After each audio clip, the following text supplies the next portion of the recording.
السلام علیکم ورحمۃ اللہ۔ ابھی ہم نے جو حدیث پڑھنی ہے وہ تھوڑی سی اس کی وضاحت بھی کافی وسعت والی ہے۔ صبرہ بن معبد جوہنی رضی اللہ تعالی عنہ کی روایت ہم نے پڑھی تھی آخر میں۔ اس کے بعد جو حدیث ہے وہ اگر آپ میں سے کوئی قرات کر لے، کیا آپ کے سامنے کتاب موجود ہے یا کوئی اس طرح کی چیز ہے کہ آپ پڑھ سکیں گے؟ حدیث آپ کے سامنے ہے؟ سر میں پڑھوں؟ میں پڑھتا ہوں جی جی۔ باقی بھی بتا دیں کہ ان کے سامنے کوئی کتاب وغیرہ موجود ہے؟ ٹھیک ہے، سر سمجھ پڑھوں؟ آپ پڑھیں، جی جی۔ حدیث پڑھیے۔ وعن ابی ذر رضی اللہ تعالی عنہ قال قال رسول اللہ صلی اللہ علیہ وسلم یقطع صلاة المرء المسلم اذا لم يكن بين يديه مثل مؤخرة الرجل المرأة والحمار والكلب الأسود الحديث وفيه الكلب الأسود شيطان أخرجه مسلم وله عن أبي هريرة نحوه دون الكلب ولأبي داود والنسائي عن ابن عباس نحوه دون آخره وقید المرأة بالحائض۔ جزاک اللہ خیر۔ کوئی اور بھی اس کی قرات کرے گا؟ تھوڑا سا اندازہ ہو جائے، تھوڑا سا مزید وضاحت بھی ہو جائے کہ قرات بھی بہتر ہو جائے۔ جی سر میں کروں؟ جی کیجیے، آپ قرات کریں۔ وعن ابی ذر الغفاری رضی اللہ تعالی عنہ قال قال رسول اللہ صلی اللہ علیہ وآلہ وسلم یقطع صلاة المرء المسلم اذا لم يكن بین یدیہ مثل مؤخرة في الرحل المرأة والحمار والكلب الأسود الحديث وفيه الكلب الأسود شيطان أخرجه مسلم وله عن أبي هريرة نحوه دون كلب ولأبي داود والنسائي عن ابن عباس نحوه دون آخره وقيد المرأة بالحائض۔ جزاکم اللہ خیر۔ ایک تو سمر آپ میسج کر دیں گروپ میں کہ کلاس سٹارٹ ہے، تو ہمارے اسٹوڈنٹ اگر دیکھ لیں شامل ہو جائیں۔ جی سر۔ اچھا، حدیث ہے یہ سترے کے حوالے سے ہی ہے۔ بسم اللہ الرحمن الرحیم، الحمد للہ والصلاة والسلام علی اشرف الانبیاء وعلی آلہ واصحابہ اجمعین، اما بعد۔ حضرت ابو ذر غفاری رضی اللہ تعالی عنہ سے روایت ہے، وہ بیان کرتے ہیں کہ نبی اکرم صلی اللہ علیہ وآلہ وسلم نے، رسول اللہ صلی اللہ علیہ وآلہ وسلم نے ارشاد فرمایا، یقطع صلاة المرء المسلم، یقطع توڑ دیتا ہے، توڑ دیتی ہیں چیزیں، صلاة المرء بندے کی نماز، المسلم جو مسلمان ہے، یعنی مسلمان بندے کی نماز کو توڑنے والی ہیں یہ چیزیں، اذا لم یکن بین یدیہ، جب نہ ہو اس کے سامنے، مثل مؤخرۃ الرحل، اس کے سامنے نہ ہو پالان کے پچھلے حصے کے برابر سترا، المرأۃ والحمار والکلب الاسود، اور اس سے مراد یہ بھی ہے کہ المرأۃ عورت، والحمار گدھا، والکلب الاسود اور کالا کتا۔ الحدیث، یہ ایک لمبی حدیث ہے کہ یہ تین چیزیں جو ہیں جب سترا نہ ہو تو یہ چیزیں جو ہیں مسلمان مرد کی نماز کو توڑ دیتی ہیں۔ وفیہ، اس لمبی حدیث میں، الکلب الاسود شیطان، یہ بھی ہے کہ کالا کتا جو ہے یہ شیطان ہوتا ہے، اسے صحیح مسلم نے بیان کیا ہے۔ اس کے بعد ولہ، اور صحیح مسلم کے اندر ہی ایک اور روایت ہے، ان ابی ہریرہ، سیدنا ابو ہریرہ رضی اللہ تعالی عنہ سے، نحوہ، اسی طرح کی حدیث ہے، لیکن اس میں دون الکلب ذکر نہیں ہے، کتے کا ذکر نہیں ہے۔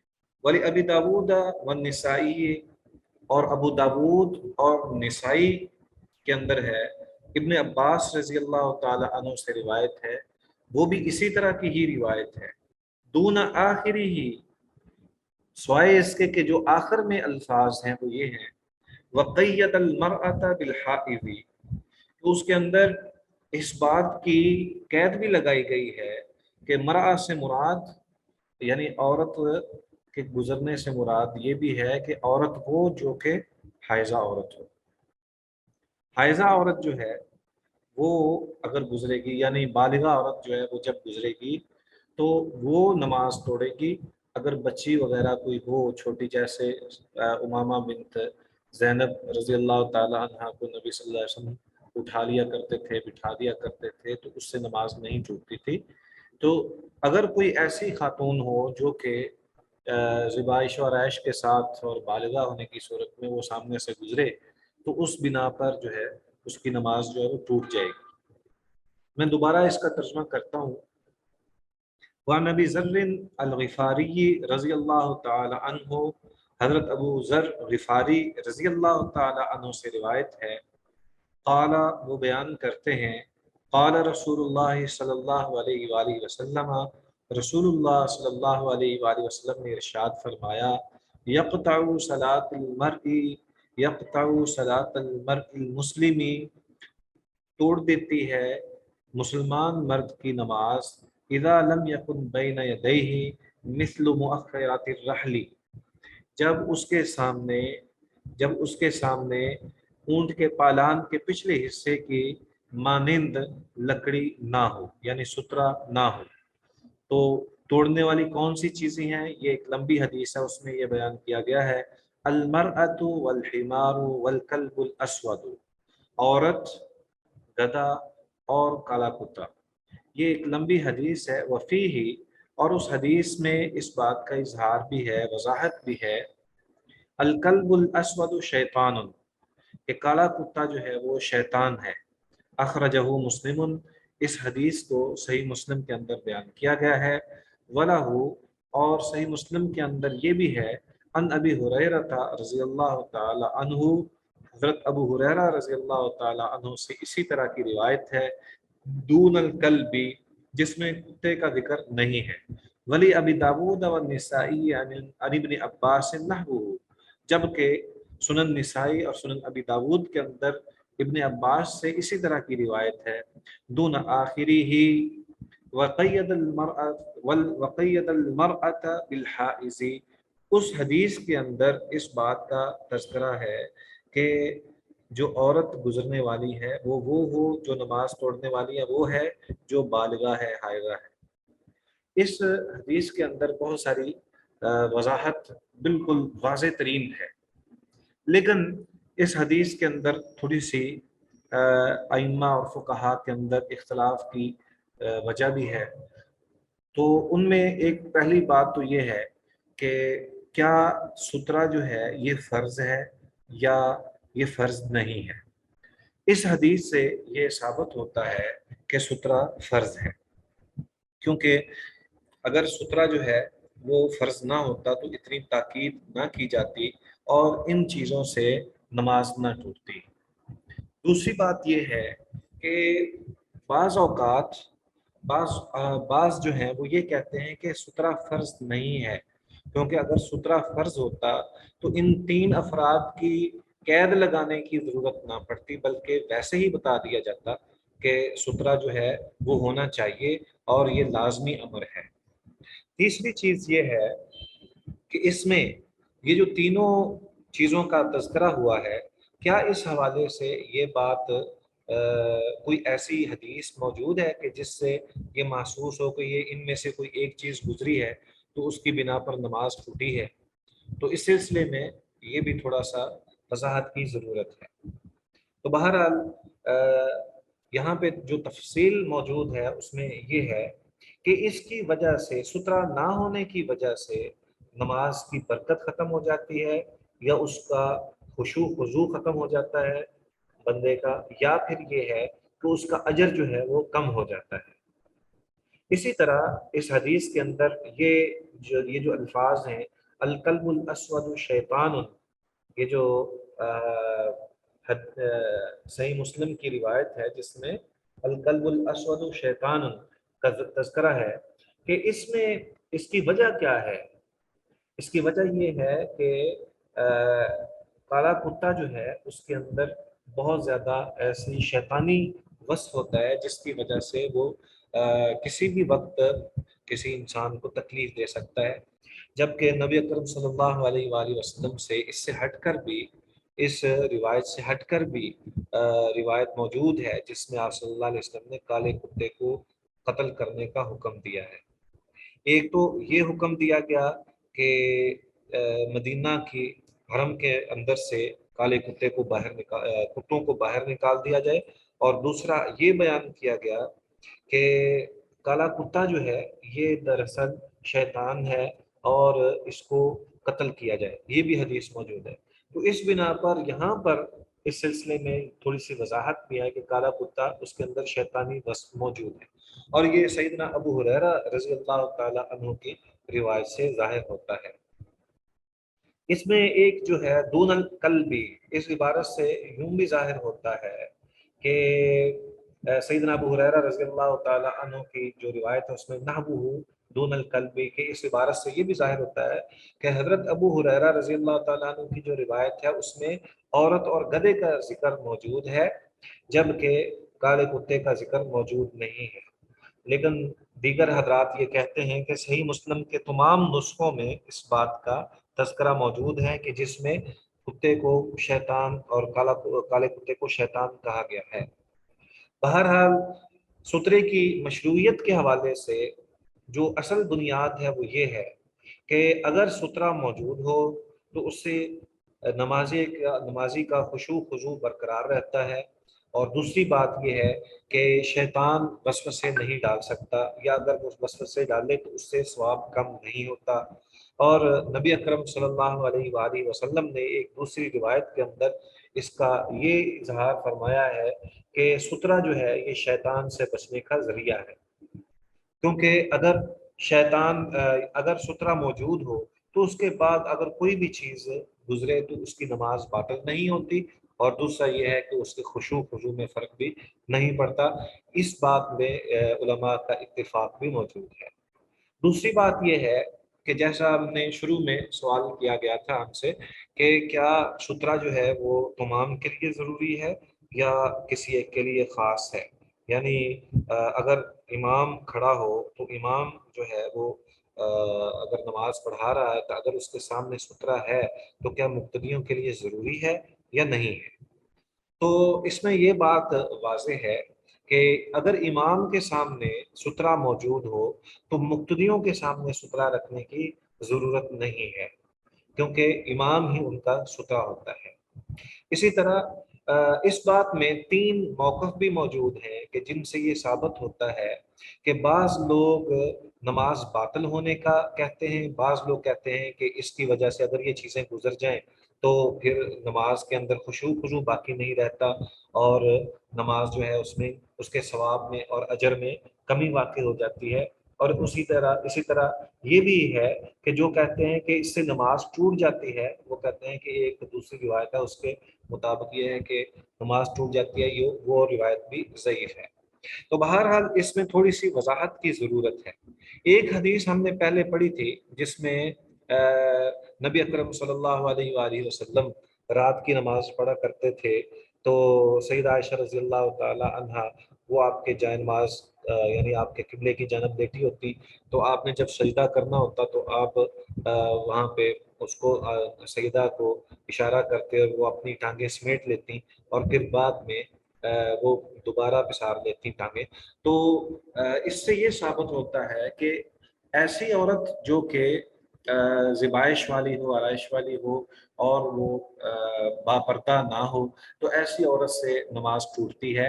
اور اس کے علاوہ اگر کوئی خاتون گزرے، اگر تو وہ ماورائے سترہ ہے پھر تو کوئی مسئلہ ہی نہیں ہے، لیکن اگر سترہ نہیں ہے اور پھر وہ گزر گئی ہے تو اگر وہ باپردہ ہے تو اس سے نماز نہیں ٹوٹے گی، البتہ اس کا اجر جو ہے وہ کم ہوگا۔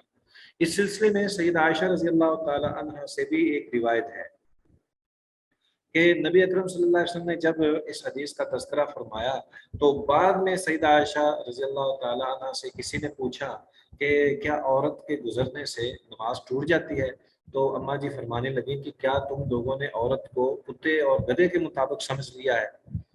اس سے یہ ثابت ہوتا تھا کہ ہر قسم کی عورت کے گزرنے پر یہ بات نہیں ہے، بلکہ وہ عورت جو کہ با پردہ نہ ہو، اس کے گزرنے سے نماز ٹوٹنے کا خدشہ لاحق ہوتا ہے، اور اس کے اجر میں کمی ہوتی ہے، کمی واقع ہوتی ہے۔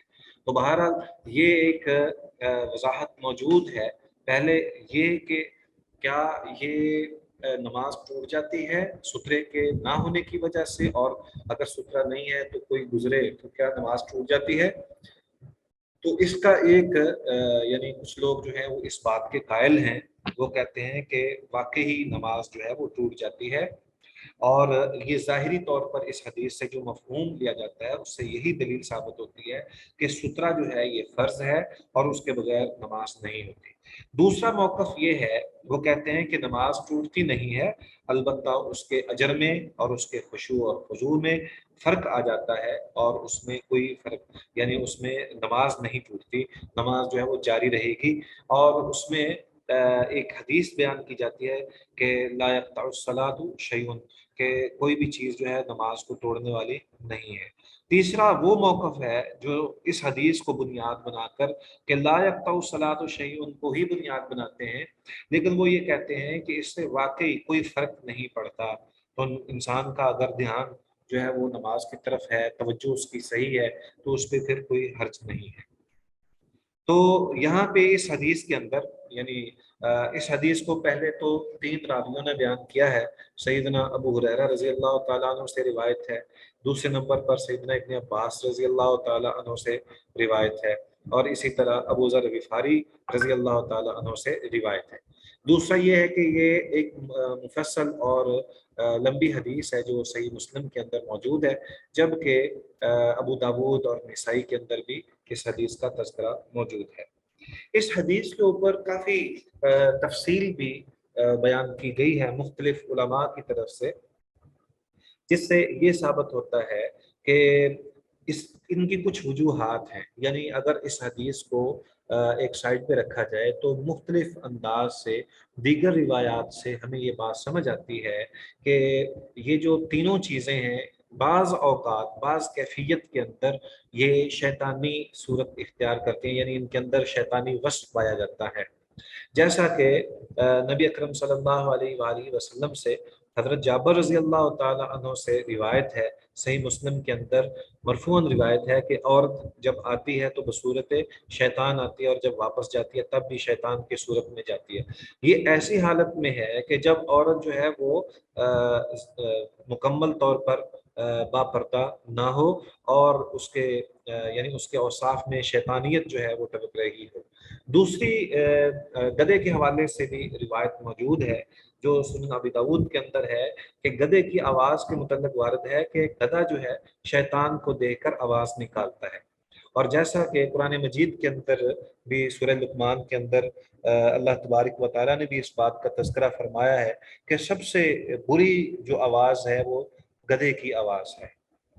تو اس حوالے سے اگر دیکھا جائے تو گدھا جو ہے وہ اس وقت ہنگناتا ہے جب شیطان کو دیکھتا ہے، تو اس حوالے سے اس سے بچنا بھی یعنی سترا رکھنا اس بنا پر کہ کہیں یہ نہ گزرے اور نماز نہ باطل ہو جائے، یہ بھی ضروری ہے۔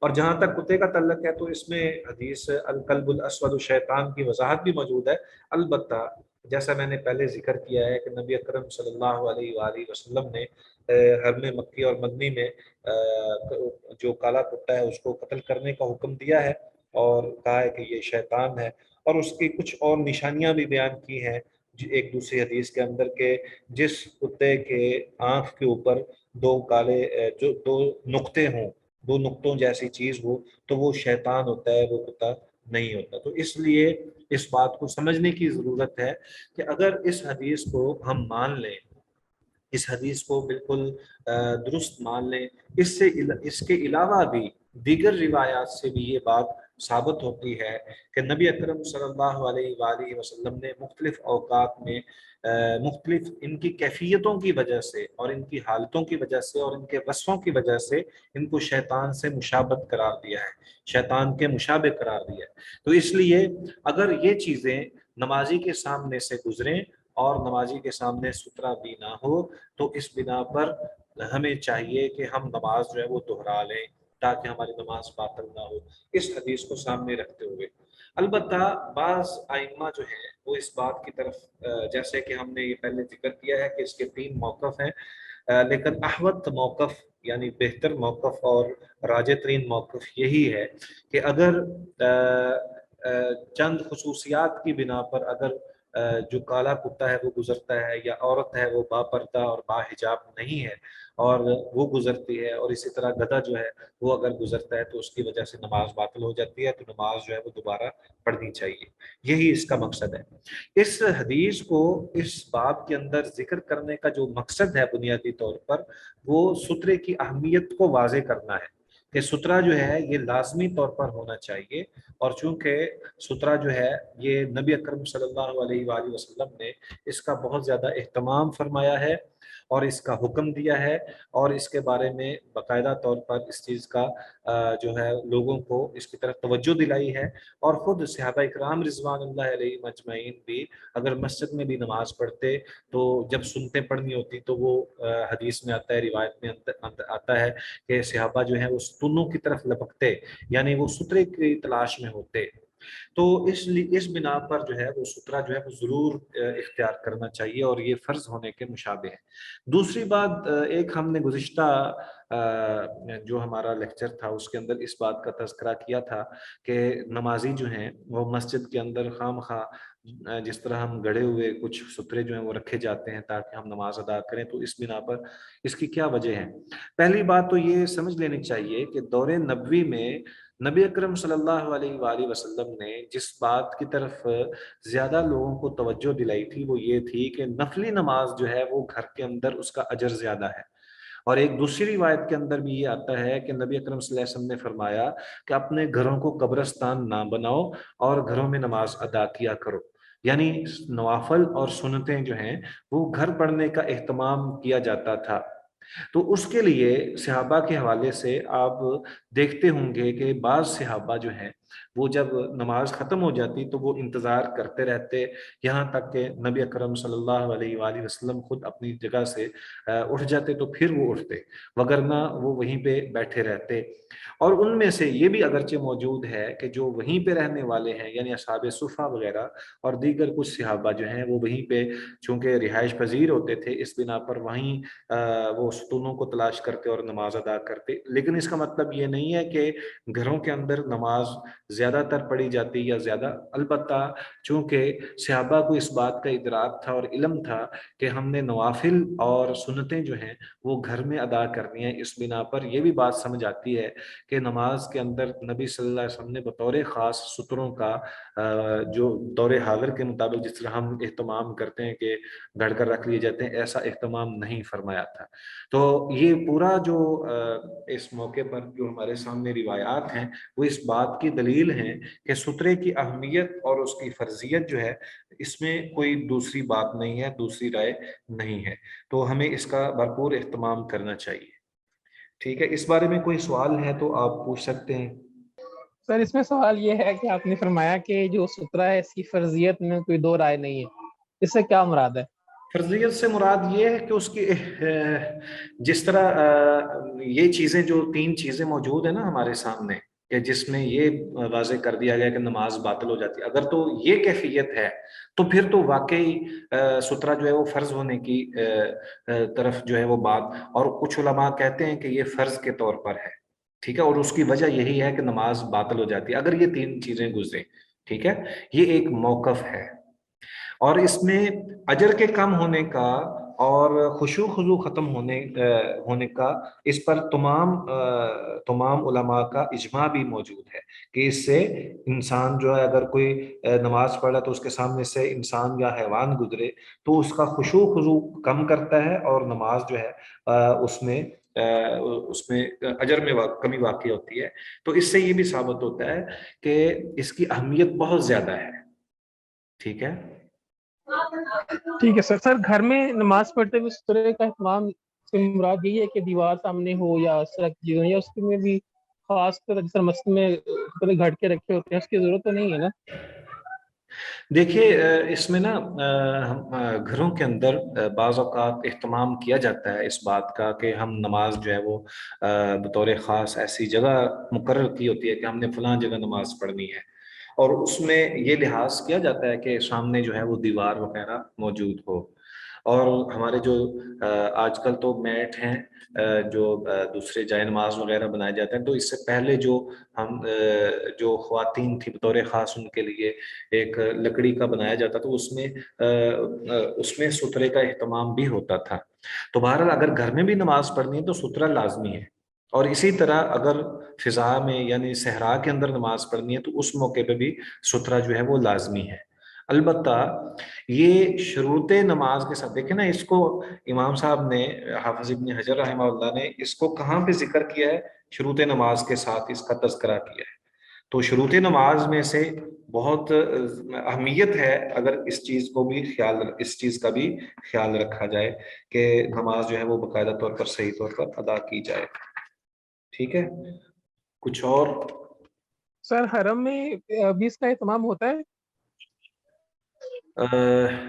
اصل میں یہ ہے کہ حرم مکی میں زیادہ مسئلہ بنتا ہے کہ وہاں پہ طواف کرنے والے اور حج کرنے والے اور زائرین جو ہیں وہ مختلف علاقوں سے آئے ہوتے ہیں، اور وہاں پر اتنا رش ہوتا ہے کہ وہاں پر اہتمام کرنا بہت ہی مشکل سا محسوس ہوتا ہے، اور بطور خاص حج کے ایام میں یا رمضان المبارک کے ایام میں وہاں پر اس کا بہت زیادہ اہتمام کرنا یہ بہت ہی زیادہ مشکل پیدا کر دیتا ہے لوگوں کے لیے۔ تو اس کا مطلب یہ ہرگز نہیں ہے کہ نماز کے اندر ہم سترے کا وہاں پہ اہتمام نہیں ہے، البتہ یہ بات ضروری ہے کہ چونکہ وہاں پر ایسے موقع پر مجبوری ہے کہ وہاں پہ سترہ رکھنا جو ہے وہ محال ہے، سترے کا اہتمام کرنا بہت ہی مشکل ہے۔ اگر کوئی انسان وہاں ایسی حالت میں نماز پڑھتا اور سترے کا اہتمام کرے اور گزرنے ہی نہ دے تو پھر تو بالکل ہی جو ہے وہ مسائل پیدا ہوں اور باقی تمام لوگوں کی عبادات کا بھی مسئلہ بنے۔ تو اس لیے ایسی اضطراری حالت میں حرم مکی کے اندر اس حکم کو اٹھا لیا جاتا ہے، اور اس میں علماء نے یہ کہا ہے کہ ایسی اضطراری حالت میں گنجائش نکلتی ہے۔ البتہ عام حالت میں وہ بے شک حرم مکی ہو یا حرم مدنی ہو، وہاں پہ جو ہے وہ اہتمام کرنا لازم ہے اور فرض ہے۔ ٹھیک ہے، جزاک اللہ خیر۔ اس کے بعد جو روایت ہے کیا ہم اس کو پڑھیں گے؟ کوئی اس کی قرات کرے گا؟ حضرت ابو سعید خدری رضی اللہ تعالیٰ عنہ کی یہ روایت ہے۔ جی السلام علیکم ورحمۃ اللہ۔ جی وعلیکم السلام ورحمۃ اللہ وبرکاتہ۔ جی شیخ میں پڑھتا ہوں۔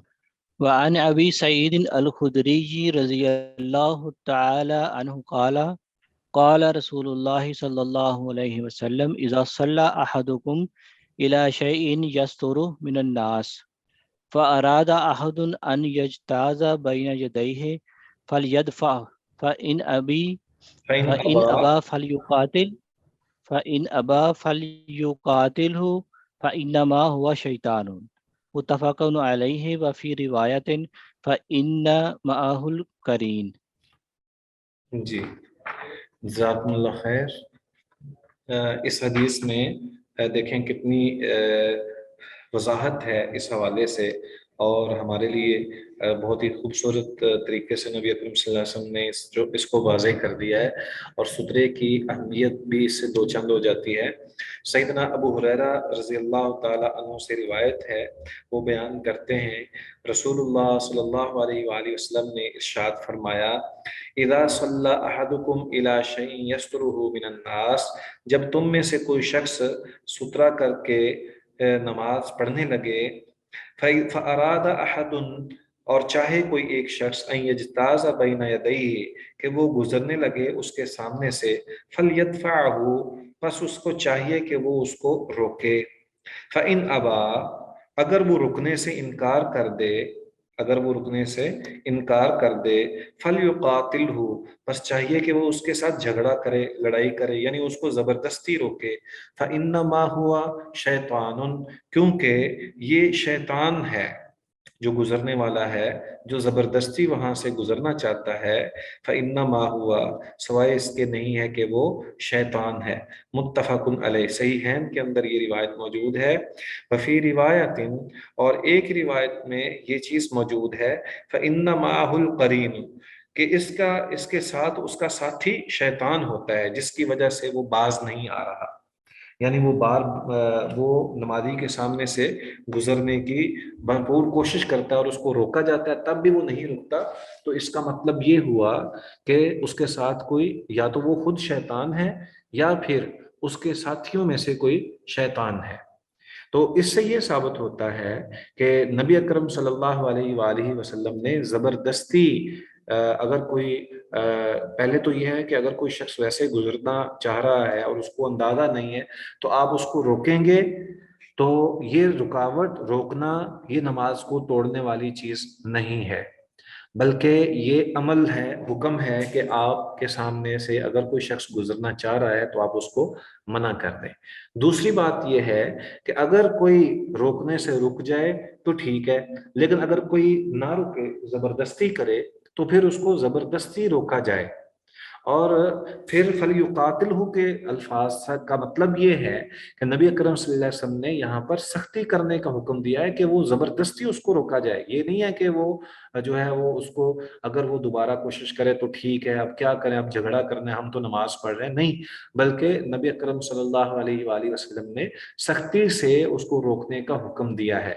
اور ساتھ ہی اس بات کی طرف اشارہ کیا ہے کہ اگر وہ شیطان نہیں ہے، پہلے تو یہ ہے کہ وہ شیطانی عمل کر رہا ہے، اور اگر وہ شیطان نہیں ہے تو اس وقت اس پر شیطان سوار ہے، یعنی اس کا قرین، اس کا ساتھی شیطان ہے جو اس کو اس بات پر آمادہ کر رہا ہے کہ بندے کی نماز کو توڑے اور درمیان سے گزرے، اور اس حالت میں وہ ایک نمازی کی نماز جو ہے وہ خراب کر رہا ہے. تو اس لیے اس بنیاد پر ہمیں حکم دیا گیا ہے کہ ہم لازمی طور پر ایک تو سترہ رکھیں، اور دوسرا یہ کہ اگر کوئی شخص سترے کے درمیان سے گزرنا چاہتا ہے تو اس کو زبردستی روکا جائے، کیونکہ یہ شیطانی عمل ہے. اس میں اس بات کی طرف یہ اشارہ بھی موجود ہے کہ اس حالت میں اگر کوئی شخص گزرتا ہے تو اس کو روکنا یہ فرض ہے. یہ نہیں سمجھنا چاہیے کہ ہم نماز پڑھ رہے ہیں تو ہمیں نماز کی حالت میں حرکت کرنا جو ہے وہ جائز نہیں ہے. لیکن اس میں یہ بات ضروری ہے کہ یہ اس وقت کیا جا سکتا ہے جب آپ نے سامنے سترہ رکھا ہوا ہے، اور اگر آپ نے سترہ رکھا ہی نہیں ہے تو پھر اس میں نمازی کا قصور ہے، گزرنے والے کا قصور نہیں ہے. اور یہ ایک شرعی حکم ہے، اس پر عمل کرنا لازم ہے. اس کے حوالے سے کوئی سوال ہے یا اس پہ کوئی آپ بات کرنا چاہتے ہیں تو کریں. ہماری اگلی حدیث جو ہے وہ اگلے سیشن میں انشاءاللہ ہم جب نیا سیشن 1 منٹ کے بعد دوبارہ جوائن کریں گے، دوبارہ ری جوائن کریں گے، تو پھر اس میں ہم اگلی حدیث پڑھیں گے، قرات کریں گے. ابھی اس حوالے سے کوئی سوال ہے تو آپ پوچھ سکتے ہیں. اچھا، یہ جو اس میں آپ سے چلو 1 منٹ کے اندر سوال پوچھ لیتا ہوں، کوئی بھی اس کا جواب دے سکتا ہے کہ ایسی حالت میں جب کہ بندہ نماز پڑھ رہا ہو تو اس کے سامنے سے اگر کوئی بچی یا بچہ گزرتا ہے، ٹھیک ہے، تو اس حالت میں کیا بندے کے لیے ضروری ہے کہ وہ اس کو زبردستی روکے؟ اس بارے میں آپ کا کیا فہم ہے، کیا خیال ہے احباب؟ جی سر شیخ، وہ یہ ایسے حدیث کے مطابق تو پھر ضروری ہے روکنا جو بھی گزرنے والا ہو. بچی سر کے میں حالت بتاؤں؟ میں تو ہم نے یہ حدیث پڑھی ہے نا کہ بالغ عورت جو ہے وہ اگر گزرے تو نماز ٹوٹ جائے گی، تو اگر بچی تو لیکن پھر بالغ. جی، جس طرح سیدہ امامہ تھی رضی اللہ تعالیٰ عنہ، اور جس طرح اس حدیث میں یہ بھی ملتا ہے کہ حسن و حسین جو تھے وہ نبی کریم علیہ السلام کے اوپر بیٹھ جاتے جب سجدے میں ہوتے تھے. چلیں اس پہ ہم تو بات آئی تھنک تو آخر میں ہم نے جو بات کہی تھی کہ اگر کوئی بچہ یا بچی وغیرہ جو ہے وہ گزرتی ہے نمازی کے سامنے، تو یہ جو آخری حدیث ہم نے پڑھی ہے کہ اس کو زبردستی روکا جائے، تو اس کے بارے میں آپ لوگوں کا کیا موقف ہے؟ 2 اس میں چیزیں تھی. ایک تو سیدہ امامہ جو تھیں رضی اللہ تعالیٰ عنہ، ان کے حوالے سے بھی 2 حدیث آپ نے بتائی تھی. اس کے علاوہ بھی جو ہے وہ حسن حسین جو تھے رضی اللہ تعالیٰ عنہ، وہ نبی کریم صلی اللہ علیہ وسلم سجدے کی حالت میں ہوتے تھے تو وہ آپ کے اوپر ہی بیٹھ جاتے تھے.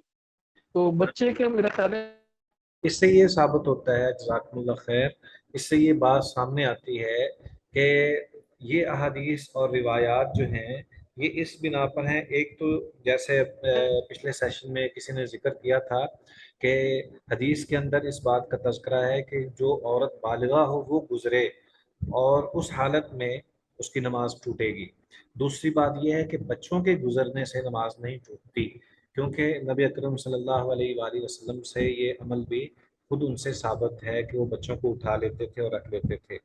ایک تیسری چیز بھی یہاں پہ جو ہے وہ ضروری ہے، اس کا تذکرہ کرنا بھی ضروری ہے کہ اگر کوئی ایسی حالت میں، جیسے ابھی سوال کیا گیا تھا کہ حرم مکی میں مجبوری کی حالت ہو، معذوری کی حالت ہو، تو اس میں کیا کیا جا سکتا ہے.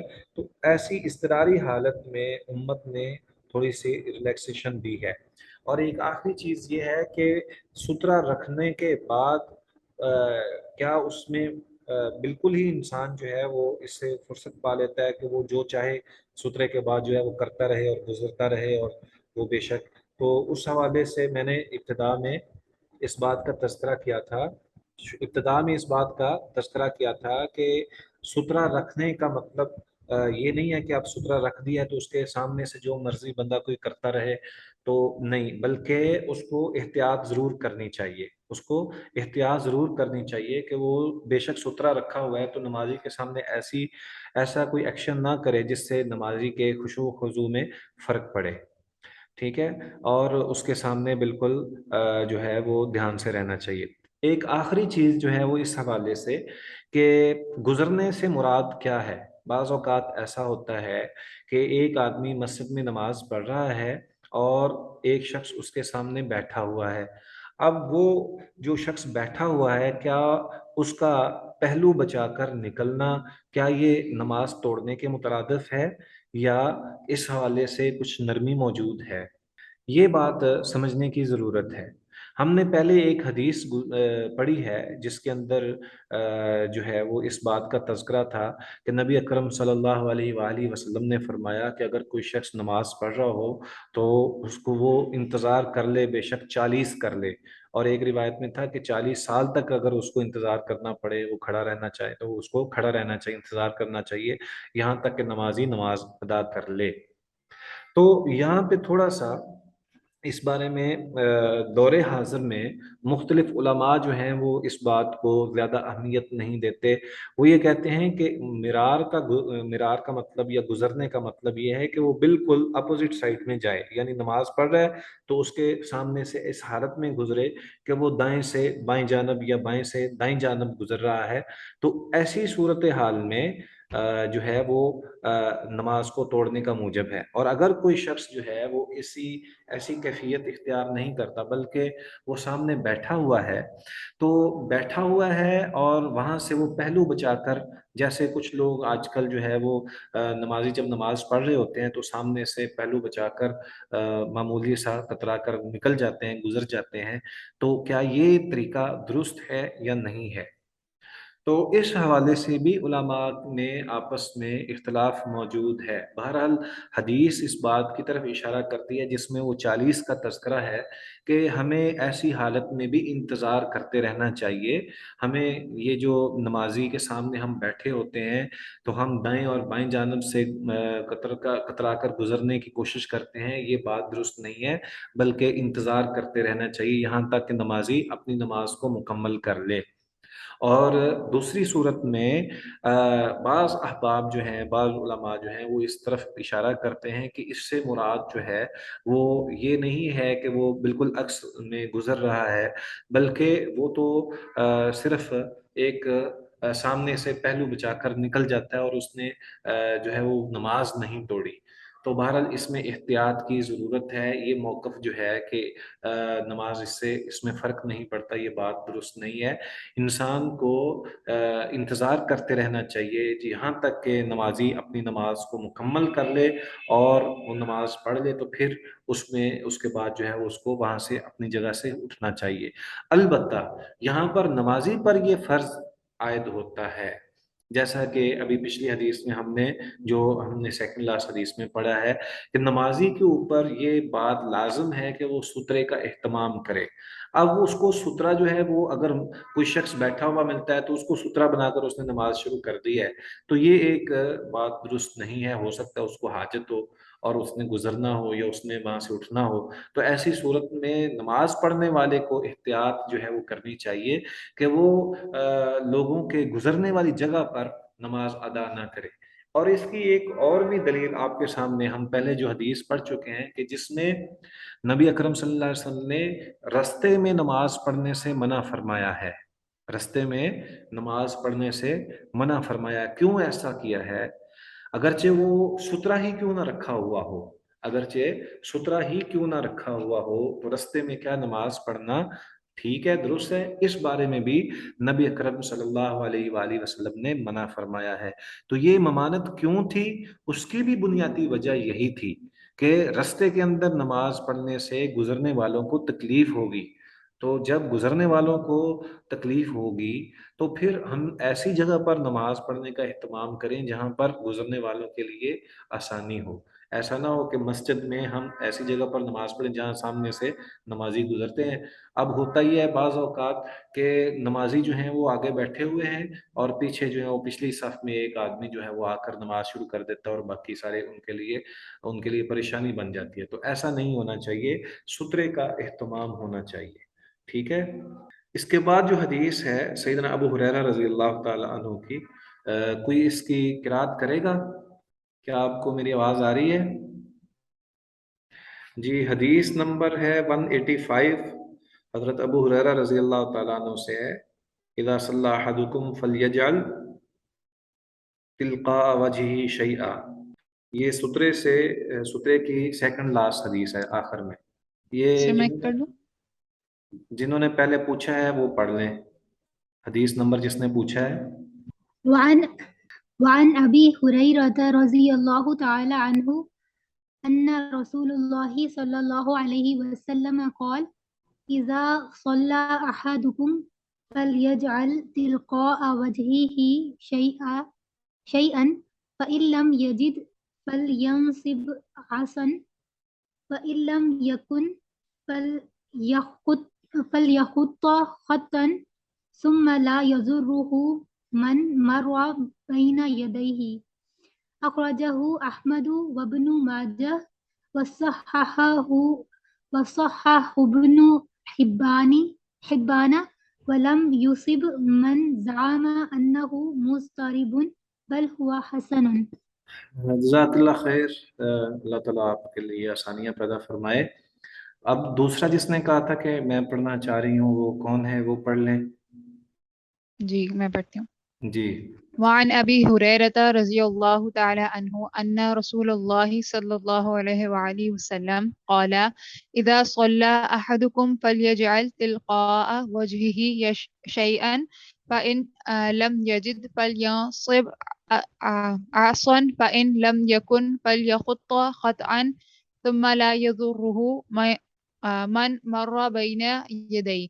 أخرجه أحمد وابن ماجه وصححه ابن حبان ولم يصب من زعم أنه مضطرب بل هو حسن. جزاک اللہ خیر. سیدنا ابو ہریرہ رضی اللہ تعالی عنہ سے روایت ہے کہ بلا شبہ رسول اللہ صلی اللہ علیہ وآلہ وسلم فرماتے ہیں اذا صلی احدکم، جب نماز پڑھے تم میں سے کوئی ایک، فلیجعل تلقاء وجہہ شیئا، پس چاہیے کہ کر لے اپنے چہرے کے سامنے کچھ بھی، کوئی چیز یعنی رکھ لے. فَإِن لَمْ يَجِدْ، پس اگر وہ نہ پائے کوئی چیز، فَلْيَنْصِبْ عَصًا، پس چاہیے کہ وہ نصب کر لے ایک لاٹھی. فَإِن لَمْ يَكُنْ، اگر اس کے پاس کوئی لاٹھی نہیں ہے، فَلْيَخُطَّ خَطًّا، بس چاہیے کہ وہ ایک خط کھینچ لے، ثم لا یضرہ، پھر نہیں جو ہے وہ پریشانی ہوگی، من مر بین یدیہ، جو گزرے گا اس کے سامنے سے۔ اخرجہ احمد، اس روایت کو امام احمد نے اپنی مسند احمد کے اندر بیان کیا ہے، وابن ماجہ، اور سنن ابن ماجہ میں بھی یہ روایت ہے، وصححہ ابن حبان، اور اس روایت کو ابن حبان رحمہ اللہ نے صحیح کہا ہے، ولم یصب من زعم انہ مضطرب، اور جس کسی نے یہ گمان کیا ہے کہ یہ حدیث مضطرب ہے، اس بات کی طرف یعنی ولم یصب، وہ بات اس کی درست نہیں ہے، بل ہوا حسن، بلکہ یہ حدیث حسن ہے۔ ٹھیک ہے، اس حدیث میں اس بات کی طرف اشارہ کیا گیا ہے کہ سترے کی کتنی اہمیت و فرضیت ہے۔ دیکھیں نبی اکرم صلی اللہ علیہ وآلہ وسلم نے اس کا کس حد تک اہتمام کرنے کا حکم ارشاد فرمایا ہے۔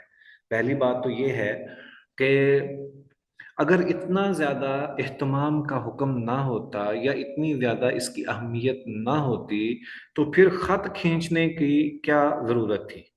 مقصد صرف یہی ہے کہ اس کو لازمی طور پر آپ نے اہتمام کرنا ہے، اور کچھ نہ کچھ چیز جو ہے وہ اپنے سامنے، اپنے نماز پڑھنے کے سامنے رکھنی چاہیے یا ہونی چاہیے۔ اس لیے یہاں پہ یہ اہتمام کرنا یہ بہت ہی ضروری ہے۔ تو سیدنا ابو ہریرہ رضی اللہ تعالیٰ عنہ سے جو روایت ہے کہ جب کوئی نماز تمہارے سامنے سے پڑھے تو اس کو چاہیے کہ وہ اپنے چہرے کے سامنے کچھ نہ کچھ رکھ لے، اگر کوئی چیز نہ پائے تو اس کو چاہیے کہ وہ اپنی لاٹھی جو ہے وہ نصب کر لے یعنی گاڑ لے، اور اگر وہ بھی نہ ہو تو اس کو چاہیے کہ وہ ایک خط کھینچ لے، اس کے بعد اس کے سامنے سے گزرنے والے کو کوئی پریشانی نہیں ہوگی۔ اس حدیث سے جہاں یہ ثابت ہوتا ہے کہ نماز پڑھتے ہوئے سترے کی اہمیت اور فرضیت جو ہے وہ بہت ضروری ہے، اس سے یہ بھی ثابت ہوتا ہے کہ کوئی نہ کوئی ایسی حالت، ایسی صورت جو ہے وہ ضرور بنا لینی چاہیے جس سے یہ محسوس ہوتا ہے کہ سترہ موجود ہے، اور بے شک وہ ایک خط ہی کھینچا جائے اور وہ دائیں بائیں جانب کھینچا جائے گا۔ اس روایت کو بیان کرنے والے یعنی اس پر حکم لگانے کے حوالے سے کچھ لوگوں نے اس کو مضطرب کہا ہے۔ ابن صلاح نے اس کو جو ہے اپنی کتاب النکت میں اس پہ بحث کی ہے اور کہا ہے کہ یہ حدیث مضطرب ہے۔ مضطرب کا مطلب یہ ہے کہ اس کے اندر کوئی نہ کوئی ایسی علت موجود ہے جو کہ حدیث کی صحت میں جو ہے وہ آڑے آ جاتی ہے، ایسی کوئی نہ کوئی علت موجود ہے جس کی وجہ سے حدیث کی صحت میں فرق آ رہا ہے، تو اس کو مضطرب کہتے ہیں۔ تو شیخ البانی رحمہ اللہ نے بھی اس حدیث کو اس کی سند کو ضعیف قرار دیا ہے اور کہا ہے کہ اس میں دو راوی مجہول ہیں اور یہ مضطرب ہے۔ بہرحال اس میں جو حکم لگایا گیا ہے، جو حافظ ابن حجر رحمہ اللہ نے جس بات کی طرف اشارہ کیا ہے وہ یہ ہے کہ یہ حدیث صحیح حسن ہے۔ حسن دو طرح کے ہوتے ہیں، حسن لذاتہ اور حسن لغیرہ، یعنی اس کا اصل موجود ہے، اس بنا پر اس کو صحیح قرار دیا گیا ہے۔ آخری حدیث کون پڑھے گا؟ جس نے پہلے سر نہیں کی۔ یہ اس حدیث میں جی سر، یہ جو حدیث ہم نے ابھی پڑھی ہے اس میں تو جو حرم میں جو مسئلہ ہوتا ہے تو اس کا بھی حل نہیں نکل سکتا یہ خط والا؟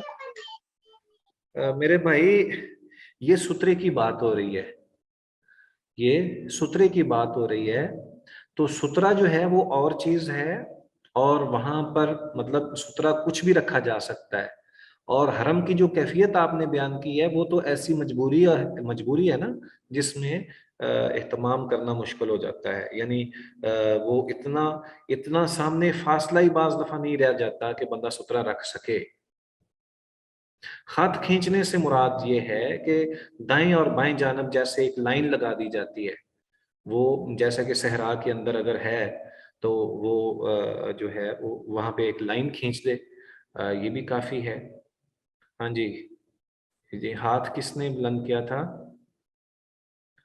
ہینڈ ریز کس نے کیا؟ جی سر میں نے یہ پوچھنا تھا کہ سترہ صرف ایک آدمی عورت نماز پڑھ رہا ہو تو وہ لگاتا ہے، یا پھر جس طرح عیدگاہ ہوتی ہے اس میں بھی ہوتا ہے کہ وہ عورتیں کبھی سامنے سے گزر رہی ہوتی ہیں تو کچھ لوگ نہیں خیال کر رہے ہوتے، تو عیدگاہ کے اندر جیسے جماعت سے نماز ہو اس میں بھی رکھ سکتے ہیں یا پھر اس میں نہیں رکھنا چاہیے، اور ایک کوئی پڑھ رہا ہو تو تب رکھے؟ جی اس حوالے سے ہم بات جو ہے وہ وضاحت کر دیتے ہیں۔ ایک پہلی بات تو یہ ہے کہ امام کا سترہ مقتدیوں کے لیے کافی ہوتا ہے۔ امام کے لیے لازم ہے کہ اگر نماز باجماعت ہے، جیسے عیدین ہے، نماز عیدین کے موقع پر یا دیگر جو نمازیں ہیں ان کے اندر اگر امام ہے تو امام اپنے سامنے سترہ رکھ لے گا تو وہی مقتدیوں کا سترہ ہوگا، تو اس لیے مقتدی کو سترہ رکھنے کی ضرورت نہیں ہے۔ اب عیدین کی نماز کے لیے بھی وہی حکم ہے جو عام نمازوں کے لیے حکم ہے، اس کو مستثنا نہیں قرار دیا جاتا۔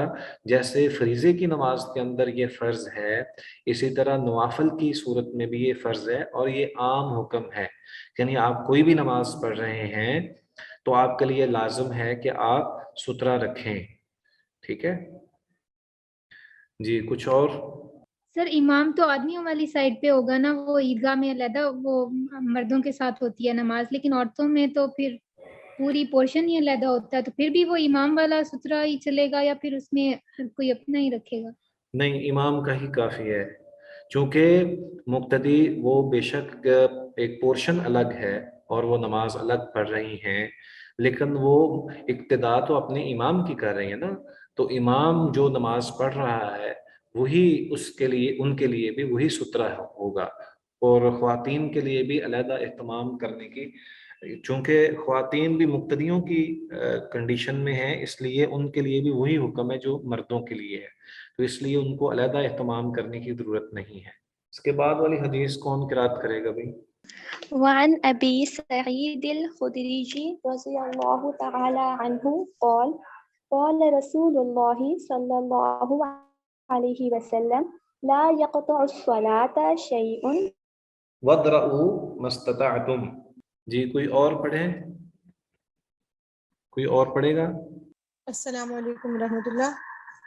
جی وعن ابی سعید الخدری رضی اللہ تعالی عنہ قال قال رسول اللہ صلی اللہ علیہ وسلم لا يقطع الصلاة شيء وادرؤوا ما استطعتم اخرجہ ابو داود وفی سندہ ضعف۔ جزاک اللہ خیر۔ اس روایت کے اندر نبی اکرم صلی اللہ علیہ وآلہ وسلم سے جو فرمان ہے اس کا مطلب اور مقصد تو ہم پہلے سمجھ چکے ہیں۔ سیدنا ابو سعید خدری رضی اللہ تعالی عنہ بیان کرتے ہیں کہ رسول اللہ صلی اللہ علیہ وآلہ وسلم نے ارشاد فرمایا لا یقطع، نہیں توڑتی، الصلاۃ، نماز کو، شیء، کچھ بھی، وَادْرَؤُوا مَا اسْتَطَعْتُمْ، تو تم روکو اس چیز کو جو توڑنے والی ہے، یعنی سامنے سے گزرنے والی ہے، جہاں تک تم استطاعت رکھتے ہو۔ اخرجہ ابو داود، اسے ابو داود نے بیان کیا ہے، وفی سندہ ضعف، اور اس سند کے اندر جو ہے وہ کمزوری موجود ہے، یعنی یہ حدیث ضعیف ہے۔ اس کا ترجمہ کون سنائے گا ابھی؟ جس کے سامنے مترجم کتاب نہیں ہے، وہ کوئی ایسا ہے جس کے سامنے مترجم کتاب نہ ہو اور وہ اس کا ترجمہ کرنا چاہے؟ مختصر سی روایت ہے جی۔ لا يقطع الصلاة شيء، اس کا کیا معنی ہے؟ لا يقطع الصلاة شيء، سر اس کا یہ ہوگا نا کہ نہیں توڑتی نماز کو کوئی چیز۔ ٹھیک ہے۔ اور وَادْرَؤُوا مَا اسْتَطَعْتُمْ، تم روکو اسے جتنی تم استطاعت رکھتے ہو یا طاقت رکھتے ہو۔ صحیح ہے۔ اچھا، مجھے ایک پیچھے بھی ایک روایت گزری ہے، فَأَرَادَ أَحَدٌ أَن يَجْتَازَ بَيْنَ يَدَيْهِ، اس کا کیا معنی ہے؟ فَأَرَادَ أَحَدٌ أَن يَجْتَازَ بَيْنَ يَدَيْهِ فَلْيَدْفَعْهُ، اس کا ترجمہ کون کرے گا؟ فَأَرَادَ، بس ارادہ کرے، احدن، کوئی بھی، آگے بتائیں گے؟